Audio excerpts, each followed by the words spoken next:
ಹಗಲು ರಾತ್ರಿ ಅವನ ತಲೆಯಲ್ಲಿ ಏನು ಓಡ್ತಾ ಇರುತ್ತೆ, ಎಷ್ಟು ಕಮಿಟ್ಮೆಂಟ್ಸ್ಗಳಿದೆ, ಎಲ್ಲನೂ ಅವನು ಹೇಗೆ ನಿಭಾಯಿಸ್ತಾ ಇದ್ದಾನೆ ಅನ್ನೋದನ್ನು ಮಾತ್ರ ಒಬ್ಬ ಹೆಂಡತಿ ಯೋಚನೆ ಮಾಡಲ್ಲ. ಸಣ್ಣ ಸಣ್ಣ ಯಶಸ್ಸುಗಳು, ಸಣ್ಣ ಪುಟ್ಟ ಯಶಸ್ಸುಗಳು ಅವರಿಗೆ ಹೇಳ್ಕೋಬೇಕು ಅಂತ ಅನಿಸಿರಲ್ಲ. ಅಕಸ್ಮಾತ್ ಅವರು ಹೇಳ್ಕೊಂಡು ಬಿಟ್ಟರೂ ಕೂಡ ನಾವು ನಮ್ಮ ಮನೆಯಲ್ಲಿ ಅವ್ರಿಗೆ ಕೊಡದೇ ಇರೋ ರೆಸ್ಪೆಕ್ಟಿಗೆ ಅವ್ರಿಗೂ ನಮ್ಮ ಹತ್ರ ಹೇಳ್ಕೋಬೇಕು ಅಂತ.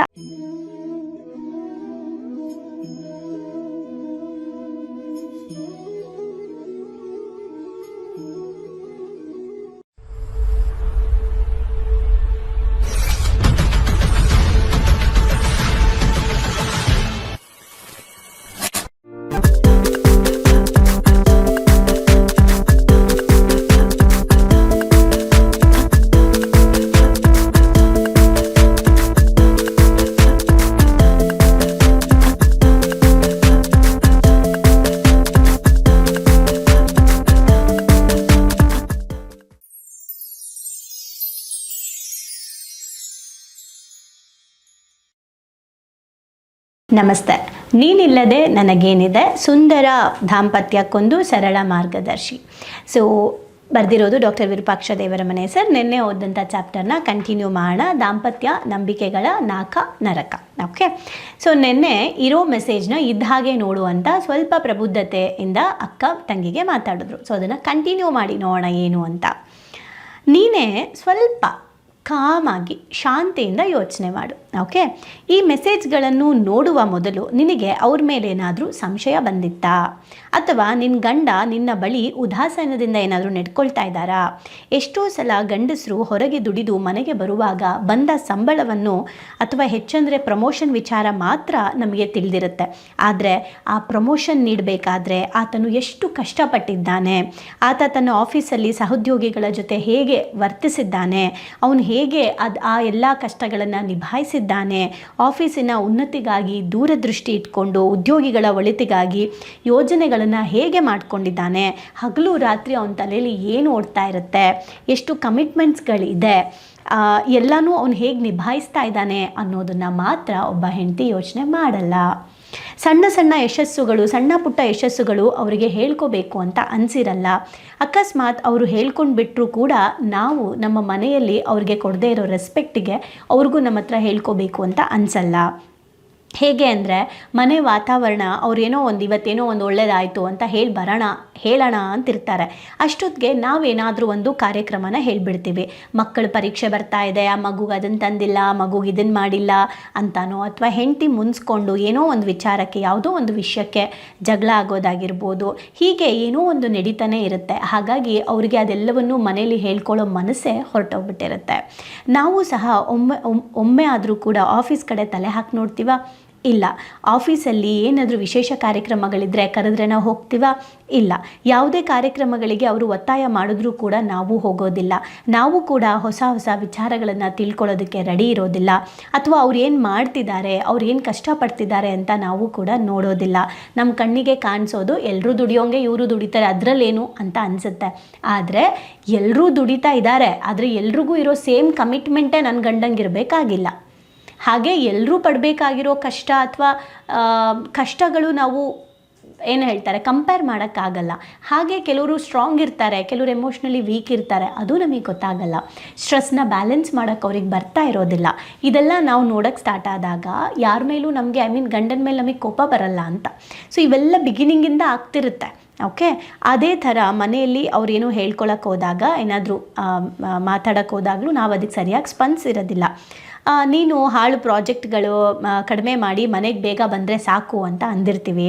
ಅಥವಾ ನಿಮ್ಮ ಆಫೀಸ್ಗೆ ಹೊರಡಬೇಕು ಅಂತಂದರೆ ಆಫೀಸ್ಗೆ ಹೊರಡೋ ಟೈಮಲ್ಲೇ ನಮ್ಮ ಮನೆಯವ್ರು ಬರ್ತಾ ಇದ್ದಾರೆ, ನಮ್ಮ ಮಿಕ್ಸಿ ರೆಡಿ ಮಾಡಿಸಿ, ನಮ್ಗೆ ಅದು ಮಾಡಿಸಿ ಇದು ಮಾಡಿಸಿ ಅಂತ ಏನೋ ಅವ್ರ ತಲೆಗೆ ತುಂಬ್ತಾನೆ ಇರ್ತೀವಿ.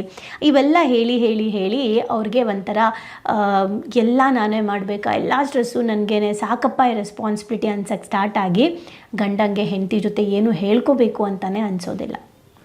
ಓಕೆ, ಆದರೆ ಅವರ ಸಹೋದ್ಯೋಗಿಗಳಿಗೂ ಆದರೆ ಡಿಫ್ರೆನ್ಸ್ ಏನು, ಹೊರಗಡೆ ಫ್ರೆಂಡ್ಸ್ಗೂ ಹೆಂಡತಿಗೂ ಏನು ಡಿಫ್ರೆನ್ಸು, ಯಾಕೆ ಒಬ್ಬ ಗಂಡ ಹೊರಗಡೆ ಹೆಣ್ಣಿಗೆ ಅಟ್ರ್ಯಾಕ್ಟ್ ಆಗ್ತಾನೆ, ಅಥವಾ ಬೇರೆ ಹೆಣ್ಣಿನ ಜೊತೆ ಮಾತಾಡೋಕ್ಕೆ ಯಾಕೆ ಅವ್ನು ಕಂಫರ್ಟಬಲ್ ಆಗಿರ್ತಾನೆ ಅಂತ ಒಂಚೂರು ನೋಡೋಣ. ಓಕೆ, ಬಿಕಾಸ್ ನಾವು ಚೆಕ್ ಮಾಡ್ಕೋಬೇಕಲ್ವ ನಮ್ಮ ತಪ್ಪೇನು ಅಂತ. ಸೊ ಸಹೋದ್ಯೋಗಿಗಳಿಗೆ ನಿತ್ಯ ಅಂದರೆ ಅವ್ರ ಫ್ರೆಂಡ್ಸ್ಗಳಿಗೆ ಅವ್ರು ಮಾಡೋ ಕೆಲಸನ ಪ್ರೋತ್ಸಾಹ ಮಾಡ್ತಾರೆ, ಅಪ್ರಿಷಿಯೇಟ್ ಮಾಡ್ತಾರೆ, ಹೊಗಳ್ತಾರೆ. ಅವರ ಶ್ರಮ ಮತ್ತು ಸವಾಲುಗಳನ್ನು ಎದುರಿಸಿರೋ ರೀತಿನ ನೋಡಿಬಿಟ್ಟು ಅವರು ಪ್ರಶಂಸೆ ಪಡ್ತಾರೆ. ಯಶಸ್ಸಿನ ಮೆಟ್ಟಿಲುಗಳನ್ನು ಅವರು ಹತ್ತೋದನ್ನು ಗಮನಿಸ್ತಾ ಇರ್ತಾರೆ. ಹಾಗೆ ಅವರು ಹೆಮ್ಮೆ ಪಡ್ತಾರೆ, ವಿಶ್ ಮಾಡ್ತಾರೆ. ಅವರ ಹಣಕಾಸಿನ ಮುಗ್ಗಟ್ಟು ಸವಾಲುಗಳನ್ನು ಫೇಸ್ ಮಾಡೋದನ್ನು ಸಹ ಇವರು ನೋಡ್ತಾ ಇರ್ತಾರೆ ಎಲ್ಲನೂ ಕೂಡ. ಆ್ಯಂಡ್ ಜಡ್ಜ್ ಮಾಡಲ್ಲ, ಆಯಿತು ಸಮಾಧಾನ ಮಾಡ್ಕೊಳ್ಳಿ, ಏನಾಗ್ತದೆ, ಯಾಕೆ ಹಿಂಗೆ, ಈ ಥರ ಕೇಳ್ತಾ ಇರ್ತಾರೆ. ಅದಕ್ಕೆ ಅವ್ರಿಗೆ ಅವ್ರ ಜೊತೆ ಮಾತಾಡಬೇಕು ಅಂತ ಅನಿಸುತ್ತೆ.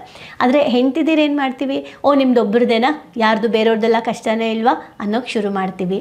ಜಸ್ಟ್ ಥಿಂಕ್ ಮಾಡಿ, ನಾವು ಕೂಡ ಸ್ನೇಹ, ನನ್ನ ಫ್ರೆಂಡ್ ಯಾರೋ ಒಬ್ಬರು ಫ್ರೆಂಡ್ಶಿಪ್ಪಲ್ಲಿ ಇದ್ದೀವಿ ಅಂದ್ಕೊಳ್ಳಿ, ಹುಡುಗಿನೇ ಆಗಲಿ ಹುಡುಗನೇ ಆಗಲಿ, ಅವರಿಗೆ ನಾವು ಕೊಡೋ ಸಲಹೆಗಳು ಹೇಗಿರುತ್ತೆ, ಎಷ್ಟು ಸಮಾಧಾನವಾಗಿ ಕೊಡ್ತೀವಿ, ಎಷ್ಟು ಅರ್ಥ ಮಾಡ್ಕೊಳ್ತೀವಿ, ಇನ್ನು ನೀನೇ ಕಡೆ ನನ್ನ ಅರ್ಥ ಮಾಡ್ಕೊಳ್ಳೋದು ಅನ್ನೋ ರೀತಿ ನಾವು ಫೀಲ್ ಮಾಡ್ತೀವಿ.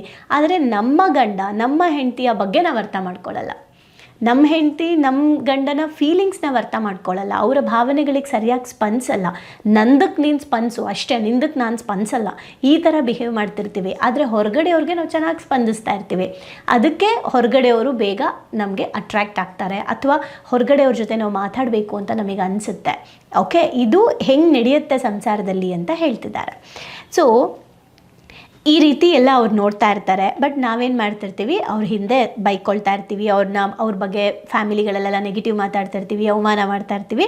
ಆದರೆ ಅವರ ಫ್ರೆಂಡ್ಸ್ಗಳು ಅವ್ರಿಗೆ ಧೈರ್ಯ ತುಂಬ್ತಿರ್ತಾರೆ, ಬೆನ್ನ ಹಿಂದೆ ನಿಂತು ನಿನ್ನ ಕೈಲಾಗುತ್ತೆ ಮಾಡು ಅಂತ ಪ್ರೋತ್ಸಾಹ ಕೊಡ್ತಾ ಇರ್ತಾರೆ, ಪ್ರೀತಿಯಿಂದ ಮಾತಾಡ್ತಾ ಇರ್ತಾರೆ. ಓಕೆ, ಈಗ ಹೇಳು, ಇಷ್ಟೆಲ್ಲ ವಿಚಾರಗಳನ್ನ ನೀನು ಯೋಚನೆ ಮಾಡಿದ್ಯಾ? ಏನೋ ಒಂದು ಮೆಸೇಜ್ ಬಂತು ಅಂತ ಆಕಾಶ ತಲೆ ಮೇಲೆ ಬಿದ್ದಿರಂಗೆ ಕೂತಿದೆಯಲ್ಲ. ಸೊ ನೀನೇ ಒಂದು ಸಲ ಯೋಚನೆ ಮಾಡು. ಈ ಎಲ್ಲ ಈ ಒಂದು ಸಿಚುಯೇಷನ್ ಹಾಕ್ಕೊಂಡು ಯೋಚನೆ ಮಾಡು, ಆವಾಗ ನಿನಗೆ ಗೊತ್ತಾಗುತ್ತೆ. ಈ ಪ್ರಶ್ನೆಗಳನ್ನ ನಿನ್ನ ಒಳಗಡೆ ನೀನು ಹಾಕೋ ಅಂತ ಹೇಳಿದಾಗ ಅವಳು ಕೂತು ಯೋಚನೆ ಮಾಡೋಕ್ಕೆ ಸ್ಟಾರ್ಟ್ ಮಾಡ್ತಾಳೆ. ಹೌದು ಹೌದು ಹೌದು ಅಂತ ರಿಯಲೈಸ್ ಆಗೋಕ್ಕೆ ಶುರುವಾಗುತ್ತೆ. ಆಗ ಅವಳು ಹೇಳ್ತಾಳೆ, ಇಷ್ಟೆಲ್ಲ ವಿಚಾರಗಳನ್ನು ನಾನು ಈ ರೀತಿ ಎಲ್ಲ ಯೋಚನೆ ಮಾಡೇ ಇರಲಿಲ್ಲ. ಹಿಂದೆ ಒಮ್ಮೆ ಒಂದು ಸಲ ಡಾರ್ಕ್ ಶರ್ಟ್ ಹಾಕ್ಕೊಂಡು ಬನ್ನಿ ಅಂತ ಅವ್ರಿಗೆ ಮೆಸೇಜ್ ಕಳಿಸಿದ್ರು ಯಾರೋ. ಆವಾಗಲೂ ನನಗೆ ಬೇಜಾರಾಗಿತ್ತು. ಆಮೇಲೆ ಗೊತ್ತಾಯಿತು ಯಾವುದೋ ಒಂದು ಪ್ರೋಗ್ರಾಮ್ಗೆ dark colour shirt dress code ಇದೆ ಅಂತ. ಸೊ ಅದನ್ನು ಹಾಕ್ಕೊಂಬನ್ನಿ ಅಂತ ಹೇಳಿದ್ದಾರೆ ಅಂತ ಹೇಳಿ. ಸೊ ಹೌದು ಕರೆಕ್ಟು ಅಕ್ಕ, ನಿಂಗೆ ಇದೆಲ್ಲ ಹೇಗೆ ಗೊತ್ತಾಯಿತು ಅಂತ ಕೇಳ್ತಾಳೆ. ಆಗ ಭಾಮಂಗೆ ಅಕ್ಕ ಹೇಳ್ತಾಳೆ, ನಾನು ನಿಮ್ಮ ಅಕ್ಕ, ನನಗೂ ಹಂಗೆ ಅನುಭವಗಳಾಗಿದೆ ಅಂತ ಹೇಳ್ತಾರೆ. ಓಕೆ, ಸೊ ಇದಿಷ್ಟು ನಮಗೊಂದು ಕಡೆ. ಆದರೆ ಈಗ ನಾವು ನೋಡೋಣ, ಅವಳು ಯೋಚನೆ ಮಾಡೋಕ್ಕೆ ಸ್ಟಾರ್ಟ್ ಮಾಡ್ತಾಳೆ ಭಾಮ. ಹೌದು, ಹಿಂದೆ ಒಮ್ಮೆ ನಾನು ಈ ತಪ್ಪು ಮಾಡಿದ್ದೆ. ಇವರಿಗೆ ಬರೋ ಪ್ರತಿ ಮೆಸೇಜು ಮೇಲು ಚೆಕ್ ಮಾಡ್ತಾ ಇದ್ದೆ. ಬಂದ ಪ್ರತಿ ಫೋನ್ ಕಾಲ್ ಯಾರ್ದು ಅಂತ ಹೇಳಿ ನಂಬರ್ ಸೇವ್ ಮಾಡಿಕೊಂಡು ಚೆಕ್ ಮಾಡ್ತಾ ಇದ್ದೆ. ನಂತರ ಇವರು ಪ್ರತಿದಿನ 1 ತಾಸು ಆಫೀಸ್ಗೆ ಬಂದು ನನಗೆ ಸಹಾಯ ಮಾಡು ಅಂತ ಹೇಳಿದ್ರು ಕೂಡ ನಾನು ಹೋಗ್ತಾ ಇರಲಿಲ್ಲ. ಪ್ರಾರಂಭದಲ್ಲಿ ಹೋಗ್ತಿದ್ದೆ, ಅದಾದ ಮೇಲೆ ನನಗೆ ಅಲ್ಲಿರೋರ ಜೊತೆ ಇವರೆಲ್ಲ ಕ್ಲೋಸ್ ಆಗಿರೋದು ನೋಡಿ ಇರಿಟೇಟ್ ಆಯಿತು, ನಾನು ಹೋಗ್ತಾ ಇರಲಿಲ್ಲ. ಎಷ್ಟೋ ಸಲ ಟೀ ತಿಂಡಿ ತೆಗೆದುಕೊಳ್ಳೋಕ್ಕೂ ಇವ್ರಿಗೆ ಸಮಯ ಇರೋದಿಲ್ಲ. ಇನ್ನೇನು ಮನೆಗೆ ಹೊರಡಬೇಕು ಅನ್ನೋಷ್ಟರಲ್ಲಿ ಯಾವುದೋ ಒಂದು ಮೀಟಿಂಗ್, ಯಾವುದೋ ಒಂದು ಪ್ರಾಜೆಕ್ಟ್ ಅವ್ರಿಗೆ ಬರ್ತಾನೆ ಇರುತ್ತೆ. ಆಫೀಸಲ್ಲಿ ಯಾರೋ ಏನಾದರೂ ತಪ್ಪು ಮಾಡಿದ್ರು ಅದು ಕೂಡ ಒಂದೊಂದು ಟೈಮ್ ಇವ್ರು ಸರಿ ಮಾಡಬೇಕಾಗತ್ತೆ. ನಾನು ಫೋನ್ ಮಾಡಿದಾಗೆಲ್ಲ ಫೋನ್ ರಿಸೀವ್ ಮಾಡೋಕ್ಕೆ ಒಂದೊಂದು ಸಲ ಇವ್ರಿಗೆ ಆಗಲ್ಲ. ಆದರೆ ಎಷ್ಟೋ ಸಲ ಗ್ಯಾಪಲ್ಲೂ ಕೂಡ ಅವರು ನನಗೆ ಕಾಲ್ ಮಾಡ್ತಾ ಇರ್ತಾರೆ, ಮನೆ ಬಗ್ಗೆ ವಿಚಾರಿಸ್ತಾ ಇರ್ತಾರೆ. ಅವರು ಹೇಳ್ಕೊಳ್ಳಲ್ಲ ಅಷ್ಟೇ, ಬಟ್ ಜವಾಬ್ದಾರಿ ಇದ್ದೇ ಇರುತ್ತೆ. ಯಾಕೆ ಕೆಲವೊಮ್ಮೆ ಬೇಗ ಬರ್ತೀನಿ ಅಂತ ಅವ್ರೇನಾದ್ರು ಬೇಗ ಬಂದಾಗ ಇವತ್ತು ಬೇಗ ಬಂದುಬಿಟ್ರಿ ಅಂತ ಹೇಳಿ ಬಂದಿದ್ದ ದಿನ ಕೂಡ ನಾನು ಹೆಚ್ಚಿನ ಟೆನ್ಷನ್ನ ಕೊಡ್ತಾ ಇರ್ತೀನಿ. ಹಾಗೆ ಅವ್ರು ಆಫೀಸ್ಗೆ ಹೊರಡಬೇಕಾದ್ರೂ ಕೂಡ ಏನೋ ಒಂದು ಕಿರಿಕಿರಿ ಮಾಡ್ತಾನೆ ಇರ್ತೀನಿ. ಆಫೀಸ್ಗೆ ಹೋಗೋಕ್ಕೆ ಪ್ರಾರಂಭಿಸಿದ ಮೇಲೆ ನನಗೆ ಇವ್ರು ಆಫೀಸ್ಗೆ ಹೋಗೋಕ್ಕೆ ಪ್ರಾರಂಭಿಸಿದ ಮೇಲೆ ನನಗೇನೋ ಒಂದು ರೀತಿ ಅಸೂಯೆ ಬರೋಕ್ಕೆ ಸ್ಟಾರ್ಟ್ ಆಗಿದೆ. ಇವ್ರನ್ನೆಲ್ಲರೂ ಇಷ್ಟಪಡ್ತಾರೆ, ಇವ್ರು ನೋಡೋಕ್ಕೆ ಚೆನ್ನಾಗಿದ್ದಾರೆ, ಇವ್ರನ್ನ ಎಲ್ಲರೂ ನೋಡ್ತಾರೆ ಅನ್ನೋ ಒಂದು ನನಗೆ ಅಡ್ಡ ಬಂದಿದೆ. ಹಾಗೆ ಅವರ ಏಳಿಗೆ ನೋಡ್ತಾ ಇದ್ದರೆ ನನ್ನ ಗೌರವ ಪಡಬೇಕು, ಆದರೆ ನಾನು ಅಸೂಯೆ ಪಡ್ತಾ ಇದ್ದೀನಿ ಅಂತ ಅನಿಸ್ತಾ ಇದೆ ನನ್ನನ್ನು ಅವ್ರ ಜೊತೆ ಕಂಪೇರ್ ಮಾಡಿಕೊಂಡು ಅಂತ ಹೇಳಿದಾಗ, ಓಕೆ ನಾನಿನ್ನಷ್ಟು ತಲೆ ಕೆಡ್ಸ್ಕೊಳ್ಳಲ್ಲ ಅಂತ ಹೇಳಿ, ಅನುಮಾನಗಳಿಂದ ನಿನ್ನ ಸುಂದರ ಸಂಸಾರವನ್ನು ಹಾಳು ಮಾಡ್ಕೋಬೇಡ. ನಿನ್ನ ಗಂಡ, ಸಹೋದ್ಯೋಗಿಗಳು, ಸ್ನೇಹಿತರ ಪರಿಚಯ ಮಾಡ್ಕೋಬೇಕಾದ್ರೆ ಅವ್ರ ಜೊತೆಗೆ ನೀನು ಫ್ರೆಂಡ್ಶಿಪ್ ಮಾಡು. ಚೆನ್ನಾಗಿ ತಿಳ್ಕೊಬೇಕಿದ್ರೆ ತೊಂದರೆ ಇಲ್ಲ. ನಿನ್ನ ಗುಣ ನಡತೆಯಿಂದ ನಿನ್ನ ಬಗ್ಗೆ ಎಲ್ರಿಗೂ ಗೌರವ ಮೂಡೋ ಥರ ಇರಬೇಕು. ಒಬ್ಬ ಗಂಡಂಗೆನೇ ತನ್ನ ಹೆಂಡತಿನ ಪರಿಚಯ ಮಾಡಿಸೋ ಅಷ್ಟು ಖುಷಿ ಇರಬೇಕು. ಆ ಲೆವೆಲ್ಲಿಗೆ ನಾವು ನಂಬಿಕೆ ಕ್ರಿಯೇಟ್ ಮಾಡ್ಕೊಂಡಿರಬೇಕು. ಮೋಸ ಮಾಡೋದು, ಅಪರಾಧಿ ಭಾವನೆ, ಅಂದರೆ ನಮ್ಗೆ ಯಾರಾದರೂ ಮೋಸ ಮಾಡ್ತಾರೆ ಅಂದರೆ ಅವ್ರಿಗೆ ಅಪರಾಧಿ ಭಾವನೆ ಕಾಡಬೇಕು. ಅಷ್ಟು ನಮ್ಮ ಪ್ರೀತಿ ಅವ್ರಿಗೆ ರೀಚ್ ಆಗಿರಬೇಕು. ಅವ್ರಿಗೆ ಅಪರಾಧ ಭಾವನೆ ಕಾಡ್ತಾ ಇಲ್ಲ, ಬಿಡು ನಾನು ಬೇರೆಯವ್ರ ಸಂಬಂಧ ಮಾಡೋದ್ರಿಂದ ಏನು ಲಾಸ್ ಇಲ್ಲ ಅಂತ ಅನ್ನಿಸ್ತಿದೆ ಅಂದರೆ ಅವ್ರಿಗೆ ನಾವು ಅಂತೀವಿ ಗೊತ್ತಾ, ಎಲ್ಲ ಕೊಟ್ಟಿದ್ದೀನಿ ಆದರೂ ನನ್ನ ಗಂಡ ಬೇರೆಯವ್ರ ಹತ್ರ ಹೋಗ್ತಾರೆ, ನಾನೆಲ್ಲ ನನಗೆ ಜನ್ಸು ಹೇಳಿದ್ದಾರೆ ಮ್ಯಾಮ್ ನಾನು ಬೆಸ್ಟ್ ಆಫ್ ದ ಬೆಸ್ಟ್ ನಾನು ಮಾಡಿದರೂ ಕೂಡ ಅವಳು ಬೇರೆಯವ್ರ ಜೊತೆಗೆ ರಿಲೇಷನ್ಶಿಪ್ ಇಟ್ಕೊಂಡಿದ್ದಾಳೆ ಅಂತ. ನಾನು ಏನು ಹೇಳ್ತೀನಿ ಅಂದರೆ, ನಮ್ಮ ಪ್ರಕಾರ ನಮಗನ್ಸುತ್ತೆ ನಾವು ಬೆಸ್ಟ್ ಆಫ್ ದ ಬೆಸ್ಟ್ ಕೊಟ್ಟಿದ್ದೀವಿ ಅಂತ, ಬಟ್ ನಾವೇನು ಕೊಡಬೇಕು ಅನ್ನೋದಕ್ಕಿಂತ ಆ ವ್ಯಕ್ತಿಗೆ ಏನು ಬೇಕು ಅಂತ ತಿಳ್ಕೊಳ್ಳೋದು ತುಂಬ ಇಂಪಾರ್ಟೆಂಟ್ ಆಗುತ್ತೆ. ಅದು ಬಿಟ್ಟು ಇನ್ನು ಆಧ್ಯಾತ್ಮದಲ್ಲಿ ಬೇರೆನೇ ಅರ್ಥ ಇದೆ, ಅದನ್ನು ನೆಕ್ಸ್ಟ್ ಯಾವುದಾದ್ರೂ ಪಾಡ್ಕಾಸ್ಟ್ಗಳಲ್ಲಿ ನಾನು ಮಾತಾಡಿದಾಗ ನೀವು ನೋಡ್ಬೋದು. ಓಕೆ, ಸೊ ಮನಸ್ಸಲ್ಲಿ ಇದೆಲ್ಲ ವಿಷಯಗಳನ್ನು ಇಟ್ಕೊಂಡು ಅವಳು ಸರಿ ಆಯಿತು ನಿಂಗೆ ಒಳ್ಳೇದಾಗಲಿ ಅಂತ ಹೇಳಿ ಅಕ್ಕ ಹೊರಡಕ್ಕೆ ಸ್ಟಾರ್ಟ್ ಮಾಡ್ತಾಳೆ. ಆಗ ಇವಳು ಓಕೆ ಆಯಿತು ಅಂತ ರಿಲೀಫ್ ಆಗಿ ಇನ್ನು ಮುಂದೆ ನಾನು ಕೂಡ ಮನೇಲಿ ಹೇಗಿರಬೇಕು, ನನ್ನ ತಪ್ಪು ಇದೆ ಇದರಲ್ಲಿ ಅಂತ ತಿಳ್ಕೊಳ್ಳೋಕ್ಕೆ ಸ್ಟಾರ್ಟ್ ಮಾಡ್ತಾಳೆ. ಅವ್ರ ಫ್ರೆಂಡ್ಸ್ ಹೊಗಳೋದು ಕ್ಲೋಸ್ ಆಗಿರೋದನ್ನು ನಾನು ತಪ್ಪು ತಿಳ್ಕೊಳ್ಳೋದು ಬೇಡ, ಲೆಟ್ ಹಿಮ್ ಅವ್ರು ಆರಾಮಾಗಿರಲಿ ಅಂತ ಇವಳು ಯೋಚನೆ ಮಾಡಿ ನಾನು ಆರಾಮಾಗಿರಬೇಕು ಅಂತ ಥಿಂಕ್ ಮಾಡ್ತಾಳೆ. ಫೈನಲಿ ಇಲ್ಲೇನಂತ ಅಂದರೆ, ನಮಗೆ ಸಂಗಾತಿಯನ್ನು ನಾವು ಎಷ್ಟು ನಂಬಬೇಕು ಅಂತ ಅಂದರೆ, ಆತ ನಮಗೆ ಮೋಸ ಮಾಡೋಕ್ಕೆ ಅವ್ರಿಗೆ ಬೇಜಾರಾಗಬೇಕು, ಅಷ್ಟು ನಾವು ಅವ್ರನ್ನ ಪ್ರೀತಿಸಬೇಕು ಅಂತ ಹೇಳಿ. ಓಕೆ, ಇಲ್ಲಿ ನಾವು ತುಂಬ ಇಂಪಾರ್ಟೆಂಟಾಗಿ ಮಾಡಬೇಕಾಗಿರೋದು, ಜಸ್ಟ್ ಥಿಂಕ್ ಮಾಡಿ, ಇದು ಎಲ್ಲ ಮನೆಗಳಲ್ಲೂ ಸಾಧ್ಯ. ನೀವು ಅಷ್ಟೇ ಬೇರೆಯವ್ರಿಗೆ ಸ್ಪಂದಿಸೋ ಅಷ್ಟು ಚೆನ್ನಾಗಿ ನಾವು ನಮ್ಮ ಮನೆಯವ್ರಿಗೆ ಸ್ಪಂದಿಸಲ್ಲ. ಬೇರೆಯವ್ರ ಕಷ್ಟಕ್ಕೆ ನಾವು ಚೆನ್ನಾಗಿ ಆಗೋ ಥರ ನಮ್ಮ ಮನೆಯವ್ರಿಗೆ ಆಗಲ್ಲ. ಅದೇ ಥರ ಅವರು ಇರ್ತಾರೆ, ಆದರೆ ಅವರು ಫ್ಯಾಮಿಲಿ ಬಿಟ್ಟು ಬೇರೆಯವ್ರಿಗೆ ಪ್ರಯಾರಿಟಿ ಕೊಟ್ಟಾಗ ನಮಗೆ ಕೋಪ ಬರುತ್ತೆ. ನಾವು ಫ್ಯಾಮಿಲಿ ಬಿಟ್ಟು ಬೇರೆಯವ್ರಿಗೆ ಪ್ರಯಾರಿಟಿ ಕೊಡ್ತಿರ್ತೀವಿ, ಆದರೆ ನಮಗದು ಗೊತ್ತಾಗ್ತಾ ಇರೋದಿಲ್ಲ. ಅದನ್ನು ನಾವು ಥಿಂಕ್ ಮಾಡಬೇಕು. ಸೊ ಇಷ್ಟೆಲ್ಲ ಓವರ್ ಆಲ್ ಏನು ಅರ್ಥ ಆಯಿತು ಕಮೆಂಟ್ ಮಾಡಿ. Thank you.